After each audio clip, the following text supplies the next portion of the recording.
A Spring Airlines flight from Shanghai to Tokyo has forced to make an emergency landing at the Kansai Airport after a sudden loss of cabin pressure, which triggered a rapid descent from 36,000 feet to just under 10,500 feet in 10 minutes.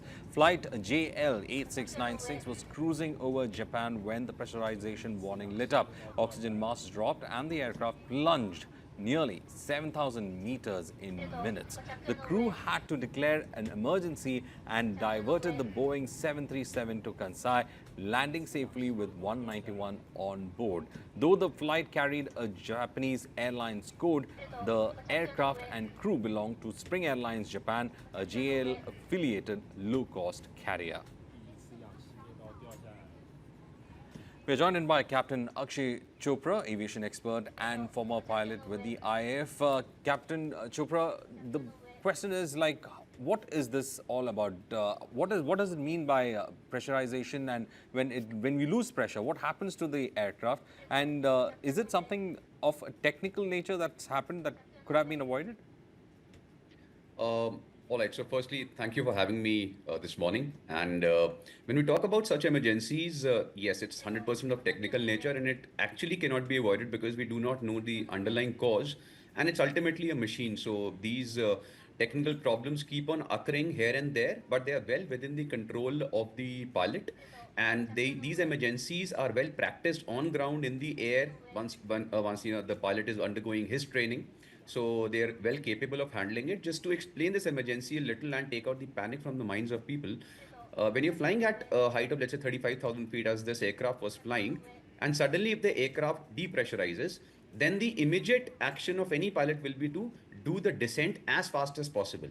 Now, when we talk about the descent, herein he dropped in approximately 10,000 feet in 10 minutes. That's quite an okay descent. That's not a really very steep descent. So, if you're descending at the rate of, let's say, 2,500 feet per minute, which he did approximately 2,600, it's slightly steep, not a very steep descent, so very well controlled action by the pilots. Of course, there is panic in the minds of people when suddenly the oxygen mass dropped down, and with the current Air India crash, people around the world who are flying, they are quite terrified with, even with minor things. Now, what is the danger here is that in case such a mishap happens in the air and the pilot is not controlling, or something else happens, depressurization happens, then the risk of hypoxia comes into play, which is very dangerous. In fact, the first stage of hypoxia is when all these passengers, including the crew, will start feeling euphoric. They will stop taking good decisions. They'll start feeling good. But then, as the hypoxia progresses, which is simply lack of oxygen to the brain, then the further problems occur. But here, in the emergency was very well handled, and the aircraft landed back safely. All right. Can you tell us, as an aviation expert, how do you see the 737 as an Boeing aircraft? And, such emergency, you've seen how in India also the Boeing-related incidents are quite high. But is it just one-off, or is it that it routinely happens? Only thing that, it just comes to the news every now and then, we just press the alarm bells. Is this something that routine that happens on a machine like this?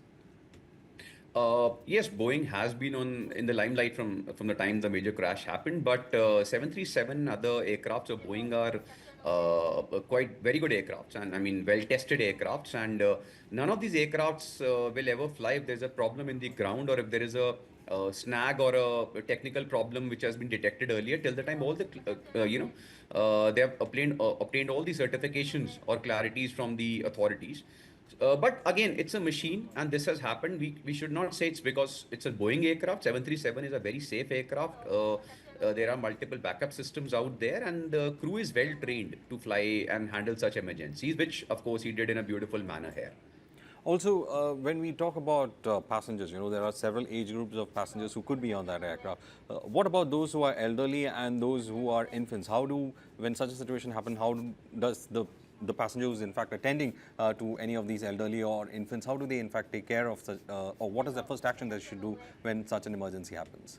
Yeah, this is a very good question actually. Why? Because the crew is experienced to handle the problem. The cabin crew is also knows about these problems, but of course it's a big panic for the passengers. And as I was reading onto this problem, I found that even passengers were writing their last messages to their near and dear ones. So I know it's a sense of panic, but herein it's not the duty of the passengers because most of them are unaware what has happened and why it is happening. It's the duty of the cabin crew and the co-pilot that time because the pilot is mostly handling the emergency to inform the passengers that okay, such a thing has happened. It is well within control and no need to panic. We are descending. It's just to calm them down. I don't know if it has been done. I'm sure it was a good flight and it must have been done. But initially, there is a sense of panic.